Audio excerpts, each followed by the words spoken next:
BNP চাচ্ছে নির্বাচন নির্বাচন, প্রত্যেক দিন একই বাণী, নির্বাচন চাই, নির্বাচন দিতে হবে। এবং ডক্টর ইউনূস সরকারকে হুমকিও দিয়েছে এক পাগল। সেই পাগল বলতেছে ডক্টর ইউনূস সরকার পায়ে ধরে নির্বাচন দিয়ে পালাবে। আমরা বলতে চাই বিএনপির অতি উৎসাহী নেতাদেরকে, এবং বিএনপির অতি উৎসাহী নেতারা কিন্তু বিএনপিকে ডুবাবে। বিএনপির তারেক রহমানের বক্তব্য ঠিক আছে, কিন্তু বিএনপির অতি উৎসাহী নেতারা পাগল হয়ে যাচ্ছে। তাদের অপকর্মগুলো কিন্তু সোশ্যাল মিডিয়াতে, টিভি চ্যানেল, পত্রিকার মধ্যে বিএনপির প্রত্যেকটা জায়গা থেকে উঠে আসছে। এত বিএনপির নেতারা, তাদের নেত্রী এবং তাদের নেতারা তাদের দলকে কিন্তু নিয়ন্ত্রণ করতে পারতেছে না।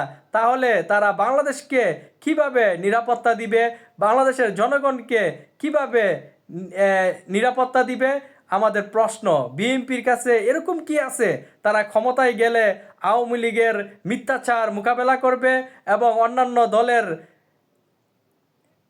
বিষয় তারা কিভাবে মোকাবেলা করবে? এত বিএনপি তো এখনই ব্যর্থ, তাদের দলকে নিয়ন্ত্রণ করতে পারতেছে না। তাদের দল বিভিন্ন জায়গা চাঁদাবাজি করতেছে, টেন্ডারবাজি করতেছে। আমরা দেখতেছি সোশ্যাল মিডিয়াতে আওয়ামী লীগের চেয়ে বড় আওয়ামী লীগ হয়ে যাচ্ছে বিএনপি। এই পরিণতি যদি চলে তাহলে বিএনপির রাজনীতি কিন্তু অনেক ক্ষতিগ্রস্ত হবে। এত বিএনপি নেতারা যদি সতর্ক না হয় তাহলে বিএনপির রাজনীতি অন্ধকার অন্ধকার।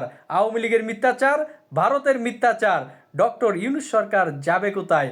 ডক্টর ইউনূস সরকারকে আমরা যদি সহযোগিতা না করি তাহলে আওয়ামী লীগ আবার ফিরে আসবে। আওয়ামী লীগের যেই ফেসিস, জালিম এবং যেই নির্যাতনের রোল মডেল সৃষ্টি করে গেছে আওয়ামী লীগ, আমরা সেই দৃশ্যগুলো কিন্তু এখনও